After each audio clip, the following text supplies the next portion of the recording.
we got 2 spotlight operators. Watch out. Wow. This is getting crazy up in here. Okay, so really quick, let's just have everyone introduce themselves really quick. And start with Debrawdawn. Okay.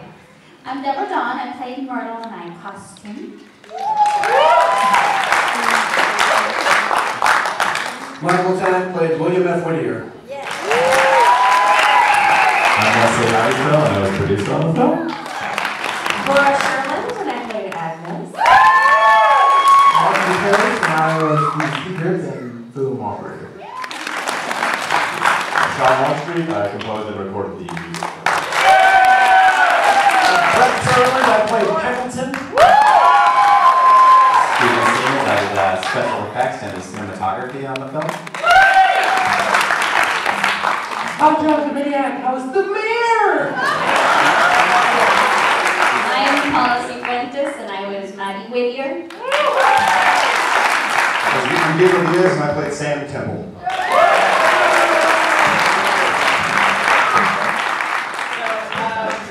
So we're all up here. Thank you all for coming to the world premiere of Remembering When, the motion picture adaptation of the Centennial play by Tennant. And is there any, this is what you do. You show a movie and then you have questions and answers. And that's what we're here. We're here to answer your burning questions. So, first hand, yes! Hey. How did you come up with the name of Hemet? How did the name Hemet come about? Michael. It was left out of the movie because no one knows. There are different theories on how Hemet became a city, and people have different ideas. There was an old map that had the spelling, I think it was H-E-M-M-I-T-T on there, but nobody knows for sure. Some people think it may have been an old Indian word, or some people say it was somebody's last name. No one quite knows for sure, so we just left that out. Everything else is fact. Yes, all fact.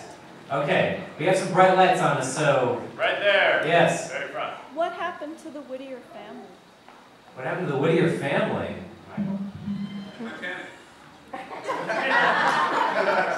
So the Whittier family is still, they are not in this area. I believe most of them were up in the San Francisco area, but when this film premiered when the stage play premiered at the Hemet Centennial in 2010, Mattie Whittier's granddaughter actually came and watched it and sat in the audience, and she got to meet the girl that was playing Mattie afterwards.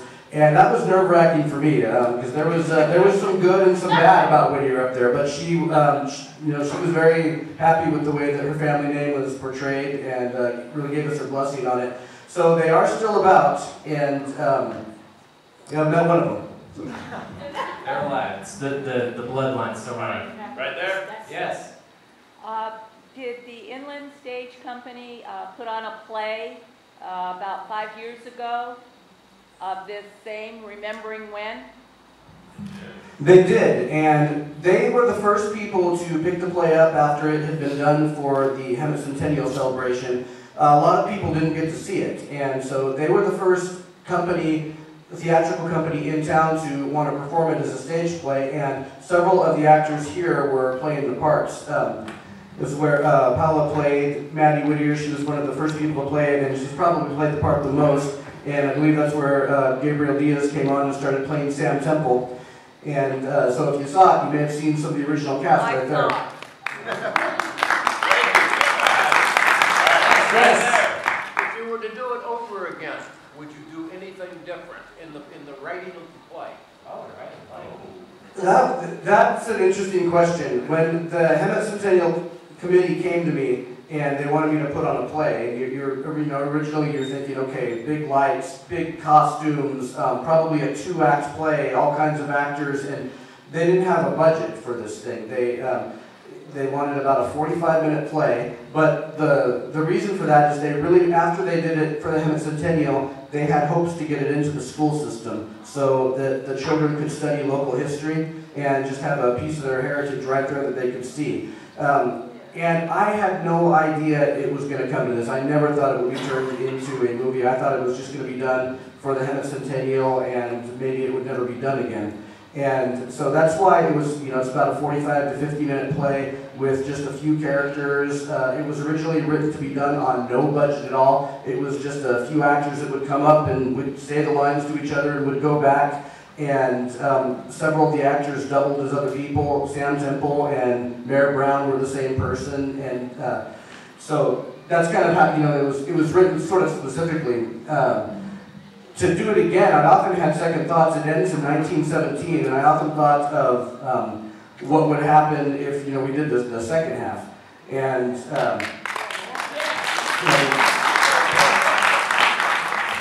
and this is terrible. I didn't do this idea. It was thrown out. I'll tell you what the idea is, and I mean no offense to anyone in here. No one in here. But I did have, when a few years ago, around 2009, we were really going through some issues, and it was around the time when I was writing, and I had the idea, if we were to do a second half, if we had the ghost of Whittier show up in the mayor's office saying, "What did you do?"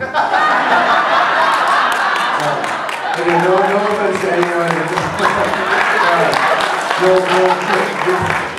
I recognize everybody's doing it. It's just, but just from his perspective, because he did have a very specific vision that he was following. And even, when he died in 1917, that vision started to get away from it. So just to see, the direction that the city's taken from his original vision for it.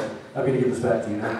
Okay, yeah. And on the same note, producing a film that is a period piece was quite a challenge. You don't think about, 1887. Oh, that's fine. That's easy.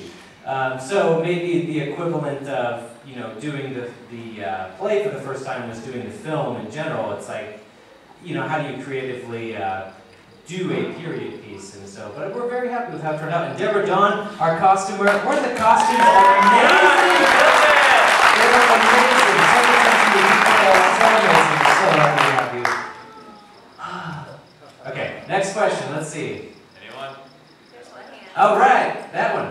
I recognize the Sto Mansion. Where was the last scene that was supposed to be, on the race day? Where was that filmed? Calico. Oh, Calico Ghost Town. Yeah, so Calico Ghost Town is up to 15 on the way to Vegas. Right, yes, right. Thank you. Yeah, and so that, Wesley, would you like to tell us a little bit how we got to film there? Or maybe almost didn't? Almost didn't.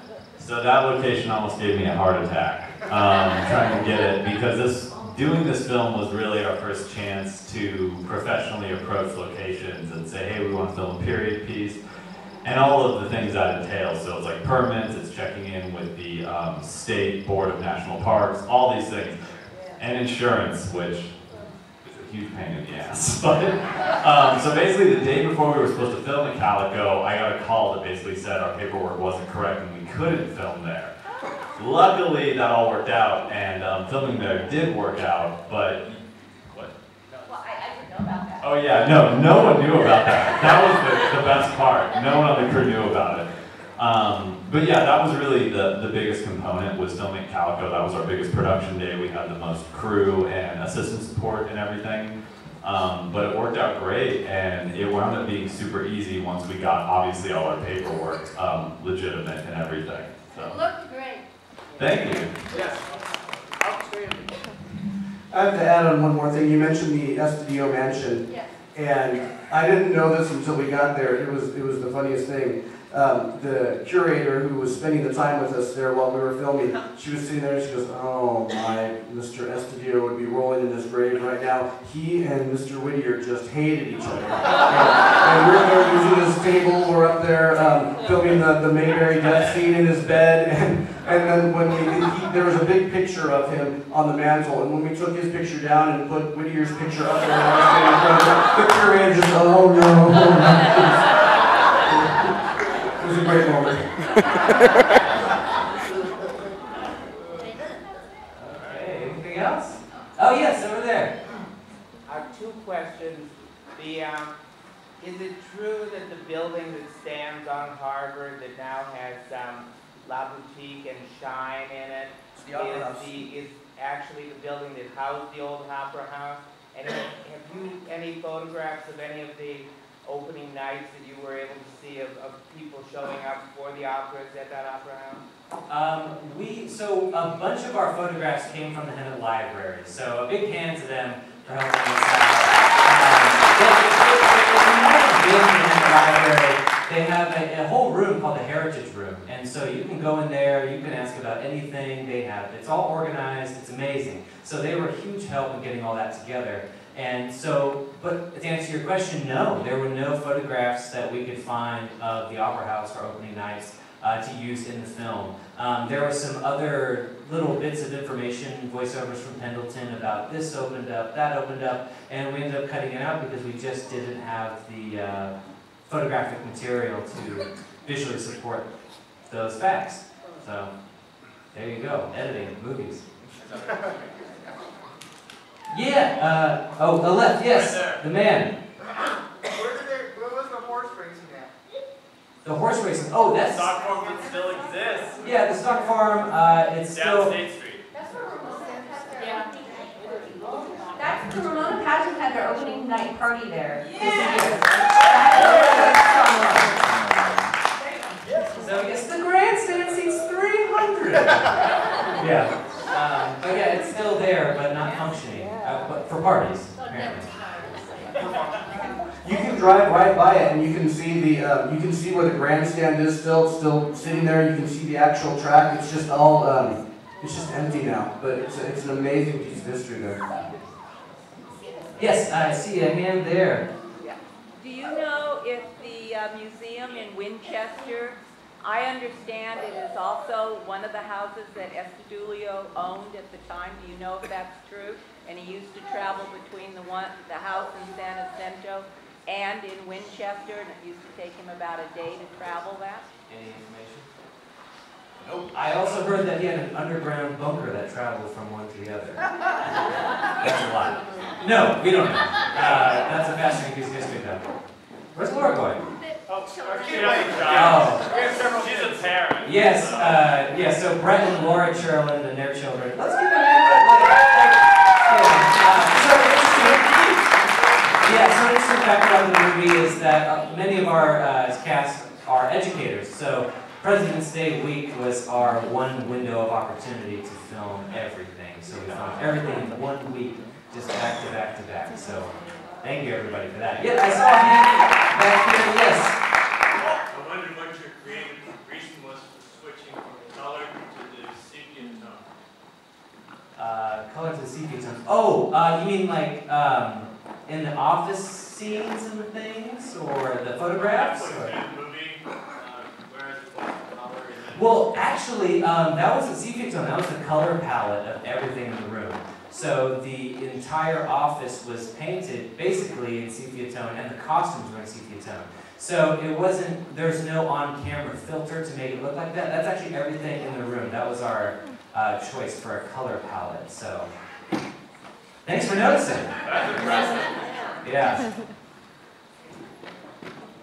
All right, yes. Was Pendelton a composite, or was he an actual character in history? Oh, Pendelton. And two, I thought your humor with that was delightful and a charming leitmotif through the idea. Yeah. Two, what happened to the bad guy that shot the real historic person on which Alessandro was based? All right, so Pendelton was a real person.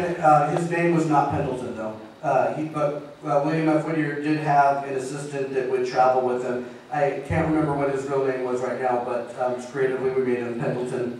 And as far as Jim Farrar in Sam Temple, or Sam Temple is his real name, he, like I said, he was the notorious villain of the Valley, and he stayed here for quite a while. And this is a fact that kind of shocked everybody. Just if you noticed at the very end, it was dedicated to a lady named Mary Whitney. And she was just an amazing historian. She knew everything. But I asked her the same question: what happened to Sam Temple? Because in the Ramona pageant, you know, he's taken away, and everybody hates him. They boo and hiss. And we found out something that actually stunned Mary. There was a parade, and he was just celebrated. He was sitting there was a parade that went through town, and Helen Hunt Jackson was on it, and he rode right next to her as they went down there. And I shot Don Felipe is his name. But Mary Whitney's like, I can't believe this. Look, there's the photo right there. It was a parade. They were celebrating. But he stayed here for quite a while, and I know that he had another gunfight, I believe, with the sheriff, and he lost part of his arm, I believe, and don't know what happened to him after that. But he did not leave the valley right away.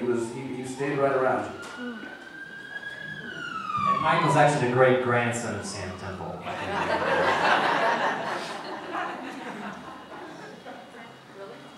Anyone? Yeah. All right. Well, thank you so much.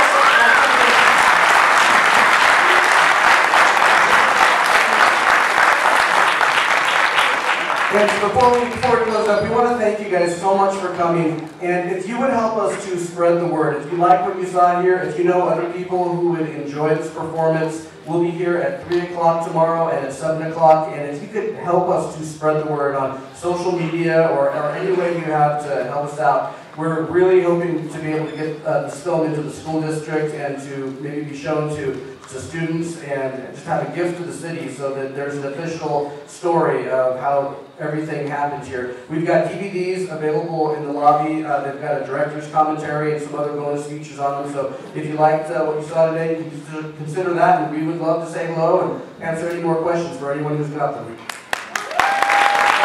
Thank you, everybody.